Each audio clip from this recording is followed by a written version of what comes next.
მიკროპლასტიკი ყველგან აღწევს. მისი პოვნა შეიძლება პლანეტის ყველაზე დაშორებულ ადგილებში, მარიანის ღრმულიდან ევერესტის მწვერვალამდე. ამას გარდა აღმოაჩინეს ადამიანის სხეულში, პლაცენტაში, სისხლძარღვებში, ბავშვის ფეკალიებში და როგორც ახალი კვლევის შედეგად გახდა ცნობილი, სათესლე ჯირკვლებში.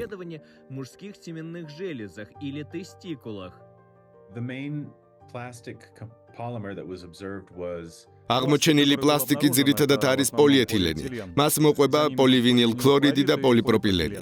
ნაწილაკების ზომისთვის დიდი ყურადღება არ დაგვითმია, თუმცა სხვა ლაბორატორიებთან თანამშრომლობის წყალობით გარკვევა შევძელით, რომ ადამიანის სხეულის ქსოვილში ნაწილაკებს როგორც წესი 100-დან 500 ნანომეტრამდე ზომა გააჩნია. ნიუ-მექსიკოს უნივერსიტეტის მიერ ჩატარებული კვლევა ცხოველებისა და ადამიანის ქსოვილებს იკვლევდა. მიკროპლასტიკი ყველაში აღმოაჩინეს. ამასთან ადამიანში მიკროპლასტიკის დონე სამჯერ უფრო მაღალი იყო ვიდრე ძაღლებში, რაც შეიძლება საკვებით აიხსნას. ამბობს დოქტორი მეთიუ კემპენი, ნიუ-მექსიკოს უნივერსიტეტის ბიოლოგიასა და მედიცინაში ლითონების კვლევის ცენტრის ხელმძღვანელი.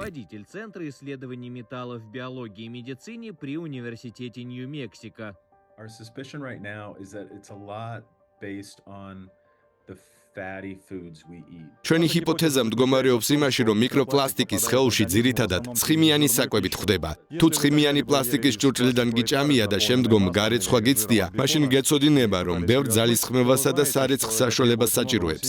ეს არის ჩვენი ჰიპოთეზის საფუძველი.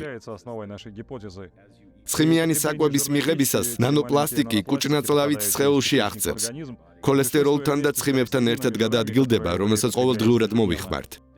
გუნდმა ძაღლებში 1 გრამ ქსოვილზე საშუალოდ 122 მიკროგრამი მიკროპლასტიკი აღმოაჩინეს. ადამიანში კი 1 გრამზე 328 მიკროგრამი.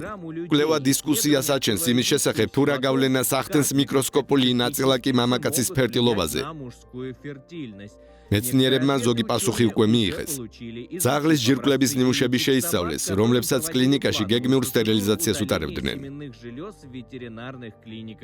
He could get those fresh and then he could look at ახალი ნიმუშები იყო, რამაც მრავალი მახასიათებლის გაზომვის საშუალება მოგვცა, მაგალითად სპერმატოზოიდების რაოდენობა და ხარისხი. ზოგ შემთხვევაში ნამდვილად აღმოაჩინეთ კავშირი მიკროპლასტიკის არსებობასა და სპერმატოზოიდების შემცირებასთან. თუმცა შედეგი შეზღუდული იყო. ჩვენი პირველი კვლევა იყო და ზედმეტად ცოტა ნიმუში გვქონდა. წინასწარი მონაცემების თანახმად ძაღლებში პოლივინილ ქლორიდის მომატებული დონე შეხებაში იყო სპერმატოზოიდების შემცირებულ რაოდენობასთან.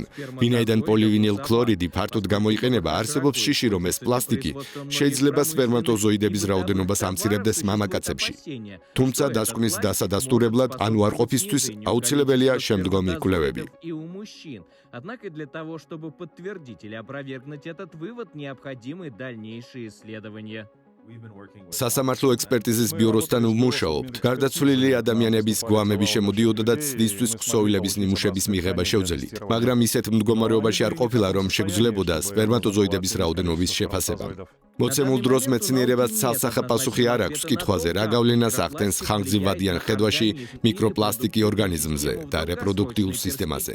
წინა კვლევებმა გამოავლინა კავშირი მიკროპლასტიკის არსებობასა და სერიოზულ ანთებით რეაქციებს შორის, ასევე საჭმლის მომნელებელი სისტემის პრობლემებთან. მეთიუ კემპენის თქმით, ხორცისა და ცხოველური ცხიმების მოხმარების შემცირებამ შეიძლება ორგანიზმში მიკროპლასტიკის რაოდენობაში ამციროს.